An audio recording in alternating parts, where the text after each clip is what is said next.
आदमी को भाड़ा पे हाँ रेट करता है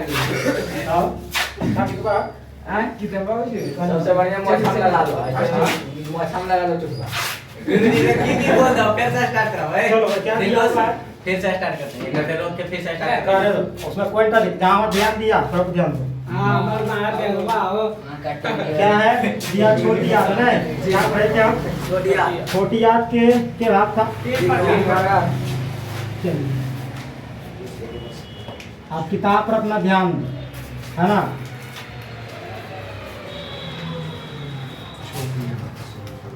वायु चलिए छोटी याद के मतलब कितने भाग था 3 छोटी याद के भाग था 3 बार 3 भाग 3 भाग नाम बताओ तो करानी 3 भाग होते हैं पहला कौन था क्या था करानी जेजुलाम पहला क्या था करानी गरहनी और दूसरा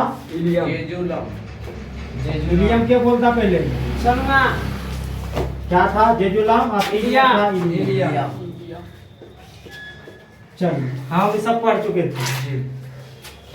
गरहनी हो गया था और आपका जेजुलाम हो गया था इलियम भी हो चुका था ठीक है अब लिखिएगा नंबर 1 में देखो गरहनी लिखो गरहनी लिख लिया नंबर 1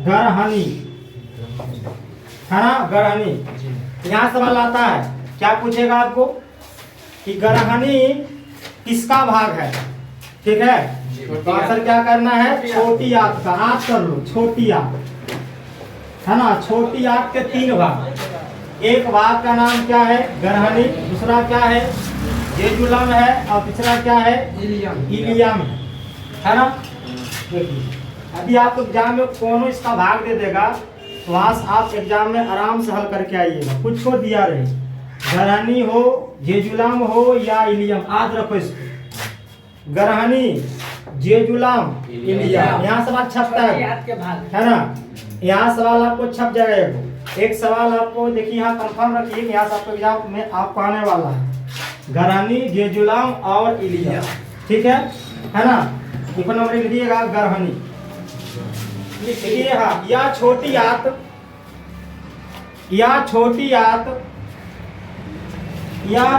आंत का पहला भाग है हाँ या छोटी आंत का पहला भाग है या छोटी आंत का पहला भाग है पहला भाग लिख लिया या छोटी आंत का पहला भाग है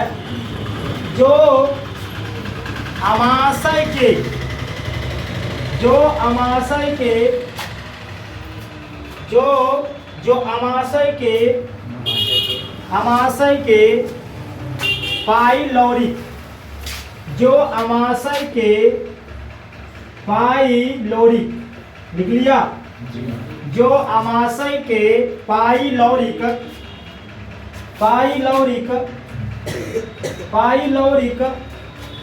के बाद शुरू होता है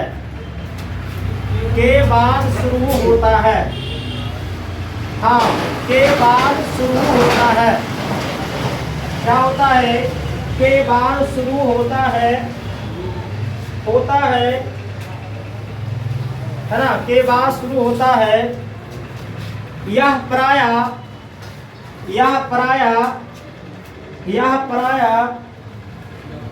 प्राय सी आकार हाँ सी आकार यह प्राय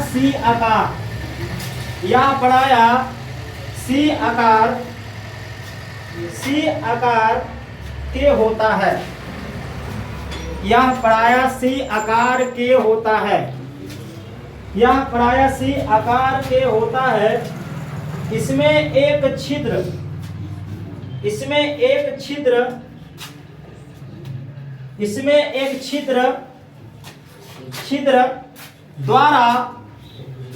छिद्र द्वारा दो नलिका जुड़ी रहती है है ना। इसमें छिद्र, इसमें एक छिद्र द्वारा दो नलिका जोड़ी रहती है ना, दो नलिका जुड़ी रहती है। अब बताइएगा गरहनी में क्या है। गरहनी जो है छोटी आंत का पहला भाग है ना। यदि आपको एग्जाम में पूछ लिया जाए सवाल कि छोटी आंत का पहला भाग कौन है, तो आंसर क्या करना है, गरहनी है। दूसरा भाग कौन है, जेजुलम है। तीसरा भाग क्या है ना, नहीं याद रहेगा। पहला होगा गरहनी, दूसरा क्या होगा जेजुलम, और तीसरा क्या होगा, तो होगा इलियम होगा। ठीक है। अब यहाँ पर ध्यान दीजिएगा, देखिए गरहनी में क्या होता है, दो नलिका होता है ना। क्या होता है, दो नलिका होता है। तो देखिएगा नंबर 1 डाल के लिख लो, नंबर 1 लिखिए। देखिए अग्न्यायसिक, अग्न्यायसिक क्या लिख पाओगे, अग्न्यायसिक है ना, अग्न्यायसिक, अग्न्यायसिक वाहिनी, अग्न्यायसिक वाहिनी क्या हो गया, अग्न्यायसिक वाहिनी। ठीक है, अग्न्यायसिक वाहिनी। नंबर 2 लिखिएगा, नंबर 2 हो जाएगा मूल, मूल पित्र वाहिनी। ठीक है, मूल पित्र वाहिनी क्या होगा, है ना। दोनों किसका भाग है, दोनों है गरहनी का भाग है। अच्छा आपसे पूछेगा कि गरहनी का आकार कैसा होता है, आकार दिखा दिए हम। गरहनी का आकार जो होता है सी जैसा होता है, सी जैसे सी लिखा होता है एबीसीडी में, उसी तरह आपका गरहनी का भी आकार होता है ना। लेकिन आपको गौर करना है, गरहनी के बारे में एग्जाम में नहीं पूछता है कि गरहनी है क्या, बट एग्जाम में ये पक्का छप जाता है ना कि गरहनी किसका भाग है। ठीक है, गरहनी किसका भाग है, हर साल सवाल छपता है ना। तो 23 में एग्जाम दिया था बिहार बोर्ड में, उसका भी उसमें सवाल पूछा हुआ है कि गरहनी किसका भाग है, तो छोटी आंत है। समझा कि ये सब लंफन नहीं पूछता, गरहनी क्या है, किसे कहते हैं, ये सब सवाल नहीं डालता है। समझा कि बट आपको ये याद रखना है कि गरहनी जो है छोटी आंत का भाग है। कैसा भाग है सर, तो पाला है। दूसरा में जेजुलम, तीसरा में इलियम। इसका आकार कैसा होता है, इतने भी आपको याद रखना है, ढेर हमको याद नहीं रखना है, इतने काफी है ना। गरहनी से आपको इतना सवाल याद रखिए, काम खत्म है। किसका भाग है, छोटी आंत का। आकार कैसा इसका होता है, सी रंग का होता है। देखिएगा इससे आपको देखिए दो नली क्या होता गुजरता है, जिसका नाम क्या है, अग्न्यायसी वाहिनी, और दूसरा का नाम क्या है, मूल पित्र वाहिनी। पहला क्या हो गया, अग्न्यायसी वाहिनी, दूसरा क्या हो गया, मूल पित्र। क्या हो गया, मूल पित्र वाहिनी। आप कोई समस्या आपको है, नहीं ना है ना, कोई दिक्कत नहीं है। आप लिखिएगा नंबर 2 में जानेंगे कि सर जी की जेजुलम क्या है। लिखिएगा नंबर 2 में जेजुलम, हाँ जेजुलम, नंबर 2 लिखिए जेजुलम। नंबर 2 में जेजुलम, एक का भाग पढ़ लिए, गरहनी का भाग पढ़ लिए, इसका आकार कैसा होता है, सी होता है। टोटल जो भी इसमें सवाल था टोटल हम जान लिए। ठीक है, अब क्या पढ़ाएंगे हम कि जेजुलम है क्या। तो लिखिएगा नंबर 2 में जेजुलम, जेजुलम लिख लिया, जेजुलम। यहां से आप लोग एक नंबर कंफर्म रखिए, आएगा तो आएगा, हर साल ये पूछता है। तो जब से एग्जाम चालू हुआ है बिहार बोर्ड में, आना तो फिक्स कर दिया छोटी याद से। समझा कि नहीं, कुछ पूछे नहीं पूछे ये सवाल आता है। समझा कि नहीं, कुछ भी पूछे इसको याद रखना है। 3 भाग गरहनी का है ना। किसका है, छोटी याद का 3 भाग है, गरहनी, जेजुलम, इलियम। काम करता लिखिएगा नंबर 2 में जे, लिखिएगा जेजुलम, लिख लिया। चलिए जेजुलम तैयार है, हाँ लिखिए, हाँ लिखिए जेजुलम। ठीक है, तीर मारिएगा। यह छोटी आंत का मध्य भाग है। मध्य का मतलब होता है बीच का भाग, है ना। यह छोटी आंत का या छोटी आंत का या छोटी आंत का मध्य भाग है। मत समझ में आ रहा है? बीच वाला भाग कौन है? अरे बीच वाला भाग कौन है? जेजुलम है। यदि आपसे सवाल पूछे कि छोटी आंत का मध्य भाग कौन है? जेजुलम है। पहला भाग कौन है? गरहनी है। याद रहेगा आपको? क्या रे? तुमको याद रहेगा ना? हाँ, याद रखना है। गरहनी क्या है? छोटी आंत का पहला भाग। ये क्या है? मध्य भाग। मतलब मध्य बीच का भाग है। पहला, दूसरा, तीसरा है कि ना? मध्य क्या है? मध्य भाग। लिखिएगा, मध्य भाग है जो भोजन में पित्तरस जो भोजन में पित्तरस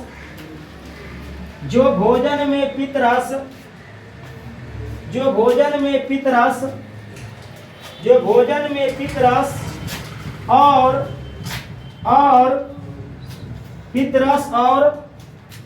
अग्न्यायसिक। देखो अग्न्यायसिक लिख पाओगे? अग्न्यायसिक ध्यान दीजिएगा। अग्न्यायसिक है ना? अग्न्यायसिक अग्न्यायसिक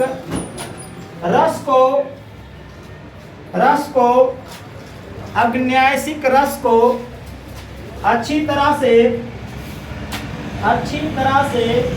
भोजन में मिलाती है ना? क्या करता है? भोजन में मिलाती है। कौन? तो जेजुलम। ठीक है। और क्या मिलाता है पता है कि नहीं? ये मिलाता है पित्त, है ना? पित्त क्या लिखा दिए? मिलाती है जिससे उसका पाचन होता है। जिसे उसका पाचन होता है ना? जिसे उसका पाचन होता है ना? देखिए पाचन होता है। लिख लिया? लिखा ना? देखिए नीचे से ये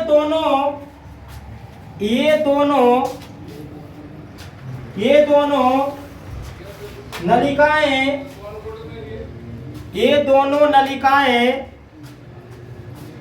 नलिकाएं कर्मशः अग्न्यायसिक। ये दोनों नलिकाएं क्रमशः अग्न्यायसिक रस और पित्तरस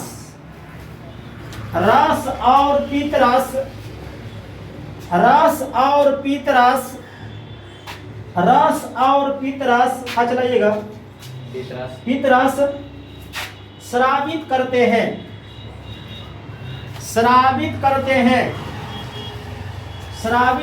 हैं जो भोजन को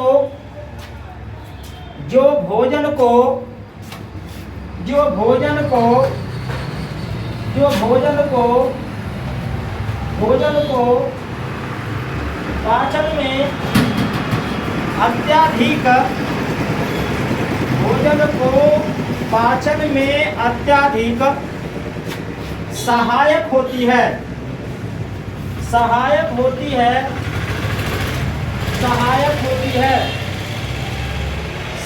होती है। अब बात समझिए। तो जेजुलम का काम क्या है? जेजुलम का काम है भोजन को पचाना। क्यों? छोटी आंत का भैया 3 भाग है। पहला है गरहनी, जेजुलम और इलियम। सबका काम बटा हुआ है ना? सबका काम बटा हुआ है। गरहनी का क्या काम है, जेजुलम का क्या काम है और इलियम का क्या काम है ना? अब बताइएगा इसका काम क्या है? जेजुलम का काम क्या? भोजन को पचाता है। नहीं क्या करता है?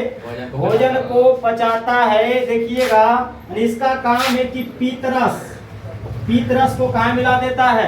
पित्त को कहाँ मिलाता है? पित्त को मिलाता है भोजन में जाकर, है ना? अब भोजन में जब पित्त मिल जाता है तो उसका पाचन क्या होता है? अच्छी तरह से होता है। आप देखिए हम लोग जब भोजन करते हैं तो उसके साथ में क्या होता है? कुछ न कुछ जीवाणु पेट में चल ही आता है। समझा कि नहीं? तो क्या करता है?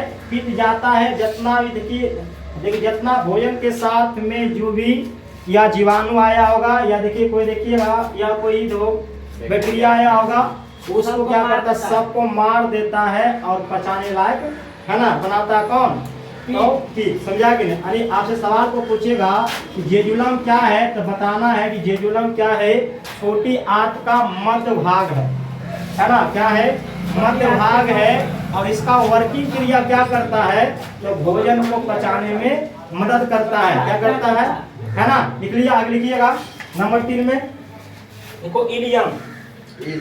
हाँ इलियम देखिए, इलियम इलियम तैयार है। देखो इलियम इलियम लिख लिया। इलियम नंबर 3 में लिखिए, इलियम इलियम नंबर 3 में है ना, क्या होगा इलियम। तैयार है, लिखिए लिखिएगा। यह छोटी आंत का सबसे पिछला भाग है। यह छोटी आंत का सबसे पिछला भाग है। यह छोटी आंत का सबसे पिछला भाग है। यह छोटी आंत का सबसे पिछला भाग है। पिछला भाग है ना, भाग है। परंतु परंतु परंतु परंतु सबसे बड़ा है। परंतु सबसे बड़ा, तो परंतु सबसे लिखो, परंतु सबसे बड़ा भाग है, ऐसे लिखो। परंतु सबसे बड़ा भाग है। परंतु सबसे बड़ा भाग है। इस भाग में भोजन का, इस भाग में भोजन का, इस भाग में भोजन का, इस भाग में भोजन का, इस भाग में भोजन का, ठीक है, भोजन का, भोजन का, ठीक है, अंतिम रूप से, अंतिम रूप से, अंतिम रूप से, अंतिम रूप से पाचन होता है। बस हो गया। हाँ, अंतिम रूप से पाचन होता है। अंतिम रूप से पाचन होता है। अंतिम रूप से पाचन होता है, पाचन होता है तथा पचे हुए भोजन का, तथा पचे हुए भोजन का, तथा पचे हुए भोजन का अवशोषण भी इसी भाग में होता है। तथा पचे हुए भोजन का अवशोषण भी इसी भाग में होता है। क्या होता है, इसी भाग में होता है। किस में होता है, इलियम। इलियम में, है ना। जितना भी भोजन होगा बचल उचल सब कहाँ पच जाता है, इलियम में। कहानी खत्म। जागे न, बात समझ में आ रहा है। गरहनी है और क्या है, दूसरा में जेजुलम है ना, और तीसरा में क्या है, इलियम है। और सब के सब किसका भाग है, तीनों का तीनों है, छोटी आंत का भाग है तीनों, गरहनी, जेजुलम और इलियम। जागने देखिए, कामा करता है ई सब, और नामा का कर होता है छोटी आंत का नामा होता है। काम तो देखिए, काम तो कोई और किया, नाम किसका हुआ, छोटी आंत। यानी आपको कहा जाए, सवाल पूछेगा कि भोजन का पाचन पूर्ण रूप से कहाँ होता है, तो छोटी आंत में होता है। आगे ना, अगर देखिए, अगर आप सवाल पूछेगा कि छोटी आंत के किस भाग में भोजन का पाचन होता पूर्ण रूपेण से, तो आंसर क्या होगा, इलियम में। क्या होगा, इलियम में हो जाता है। मतलब जितना भी तुम खाया हुआ सबका पाचन हो गया सर जी, और इससे साथ भी क्या अवशोषण भी होता है। कहाँ पर, तो इलियम में होता। कहाँ होता है, इलियम में होता। अब यहाँ कोई दिक्कत है, हाँ, यानी इलियम में जो भी हम खाते हैं, है ना, क्या होता है, जो भी हम खाते हैं पूरा पाचन क्रिया हो जाता है, और साथ में अवशोषण भी होता है। क्या होता है, और उसका अवशोषण भी कहाँ होता है, तो इलियम में ही होता है, समझा कि नहीं? क्या कोई दिक्कत नहीं है ना? आप देखें आगे हम पढ़ेंगे मारिया स्टार, लिखिएगा एकृत। जानेंगे सर कि एकृत है क्या, है ना? एकृत है क्या? क्या है बोलिए? हाँ, अच्छा बताइए कि एकृत किधर रहता है? बताइए आप लोग कि हमारे बॉडी में एकृत कहाँ सेट है? हाँ, किधर है? तुम्हें बताइएगा।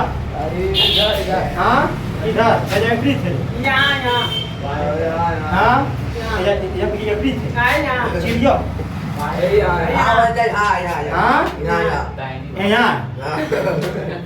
यहाँ इधर सर जी, है ना? इधर जो है ना, इस साइड मेरा क्या रहता है? एकृत है। हाँ, एकृत मिला के ना? देख तो बने। तो क्या आपको चेक करवाना किसी को? हाँ। हाँ, क्या वो चेक करेंगे हम? पति है प्लेट दे। आओ यार। एकृत कहाँ रहता है? क्या रहता है? एकृत राम सुप्त रहता है आराम से, मिला के ना? ये क्या है? हमारे बॉडी का सबसे बड़ी ग्रंथि है। सवाल पूछता एग्जाम में, पूछेगा कि मानव शरीर का सबसे बड़ी ग्रंथि कौन है? तो आंसर क्या होगा? मानव शरीर।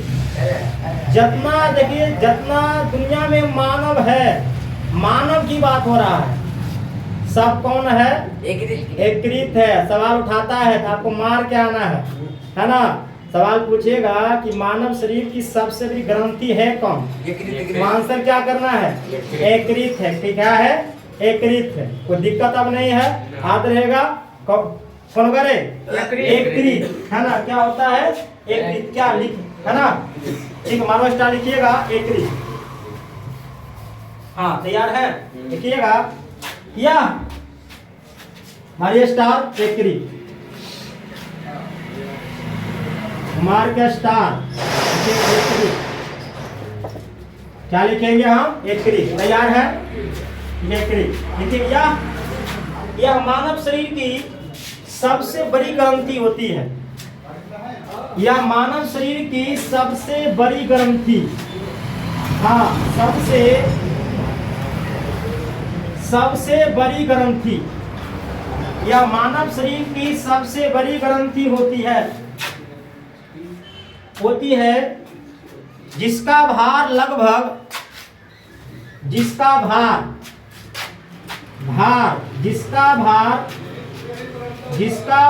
लगभग, तैयार है?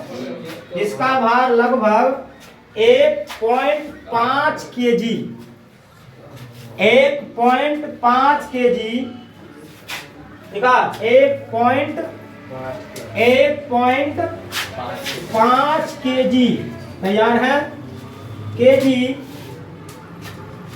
केजी होता है, 1.5 केजी होता। अब यहाँ से आपको याद रखिएगा, सवाल छपता है, समझा कि नहीं? कभी भी आपसे पूछे एग्जाम में कि एकृत के बारे में समझाने या लिखे या बतावे, नहीं पूछता है। कि पूछेगा कि मानव शरीर की सबसे बड़ी ग्रंथि है कौन? एकृत। आंसर की करना है? एकृत है सर। क्या है? इसका भार कितना होता है? 1.5, 1.5 केजी इसका भार होता है। अच्छा बताइए, कौन कौन इस बताए आपको याद हो गया? कौन कौन बंदा किया है कि मानव शरीर का सबसे बड़ी ग्रंथि कौन है? पेटी। अरे पेटी तो पेट रहते हैं। हाँ, मानव शरीर का सबसे बड़ी ग्रंथि कौन है? एकृत। याद रहेगा ना? मार के एग्जाम में क्या बोला? याद रहेगा? एकृत मानव शरीर की सबसे बड़ी ग्रंथि। अच्छा ही बताइएगा, ये तो क्या हुआ सर? ये सबसे बड़ी ग्रंथि है ना? अरे आपको क्या पूछेगा कि मानव शरीर की सबसे छोटी ग्रंथि कौन है? बताइए। बड़ी पता आपको हो गया है, बड़ी में क्या है? एकृत है। और छोटी कौन है? बोलिए, बोलिए। हाँ, क्या है? मास्टर ग्रंथि। किसको बोलते हैं? तो पिट्यूटरी ग्रंथि को, उसे एक और नाम है पीयूष ग्रंथि। समझा गया? कहाँ है पता है? खोपड़िया में है, या बात रखना है। छोटी में पीयूष या मास्टर या क्या बोलना है उसको, पिट्यूटरी बोलना है। और बड़ी में क्या आएगा? बड़ी माता है यकृत। एकदम याद रखना है, सवाल छप जाता है एग्जाम में, है ना। साइंस में आप एक क्या करिए, एक अच्छा नंबर लाइए। हाँ, साइंस में अच्छा नंबर लाना है। फिर देखिए जो 23 में एग्जाम दिया था और 97 नंबर स्कोर किया था, समझा कि नहीं? 97 नंबर लाया था। 100 नंबर का पेपर था, 80 लिखित ना था, 80 लिखित था। अब 20 नंबर कहाँ मिला? स्कूल नहीं मिला उसको, समझा कि नहीं? 97 नंबर स्कोर किया था। तो आप देखते हैं अब की बार मोदी सरकार में, समझा कि नहीं, कौन अच्छा नंबर लाता है। साइंस की बात करते हैं, समझा कि नहीं? बात समझ में आ गया? इसका भार कितना होता है? लगभग 1.5 kg। किसका? यकृत का, है ना। यकृत का कहाँ है पता है कि नहीं? ऊपरा में है, नीचवा में थोड़ा है। नीचे में जाइएगा ना, है ना, नीचे में नहीं मिलेगा आपको, मालूम लिख लिया। यह उदर के दाहिनी, यह उदर के दाहिनी, यह उदर के दाहिनी ऊपरी भाग में अवस्थित है। ऊपर में सर, ऊपर में है। यह उदर के, हाँ चलाइएगा, यह उदर के, यह उदर के, यह उदर के दाहिनी भाग में, यह उदर के लिखा ना, दाहिनी ऊपरी भाग में, यह उदर के दाहिनी ऊपरी भाग में अवस्थित होती है। कौन? यकृत। यकृत याद रहेगा आपको। यकृत कहाँ है? ऊपर में, इधर है ना, जहाँ आपका चेस्ट है ना, चेस्ट है। हाँ, चेस्ट कहाँ है? चेस्ट हो गया ना। हाँ, दिल कहाँ है? पेट के अंदर है। दादा का दिल कहाँ रहेगा? अब कहाँ चेस्ट है? ऊपर की नीचे? हाँ, ऊपर में है। ऊपरे में आपको दिल भी है, जहाँ धक धक धक नहीं करता है, यानी इतने भाग में तो दिल अटकल है। जाइए, की मिलेगा आपको, समझ है ना। लिखिएगा, इसकी कोशिकाओं से अलग रहेगा, इसकी कोशिकाओं से, इसकी कोशिकाओं से पित्त का स्राव होता है। इसकी कोशिकाओं से पित्त का स्राव होता है। इसकी कोशिकाओं से पित्त का स्राव होता है। स्राव होता है जो पित्ताशय में जमा होता है ना। बात समझ में आ रहा है? अब ये बात आपको याद रखना है कि यकृत और पित्त दोनों गतिया है, है ना, दोनों गतिया बाय है। जने यकृत, जने पित्त, समझा के ना। देखिए किताब में भी दिया हुआ, देख लो।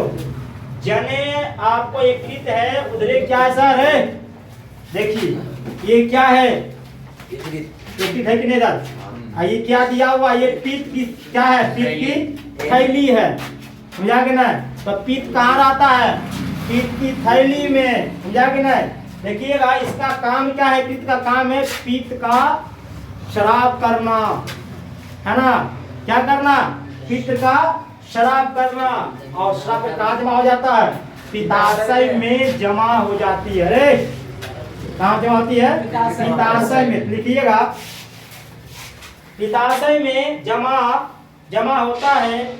इस पित्ताशय से थोड़ी थोड़ी मात्रा में, इस पित्ताशय से थोड़ी थोड़ी मात्रा में, इस पित्ताशय से थोड़ी थोड़ी मात्रा में, मात्रा में, मात्रा में, मात्रा में, मात्रा में पित्त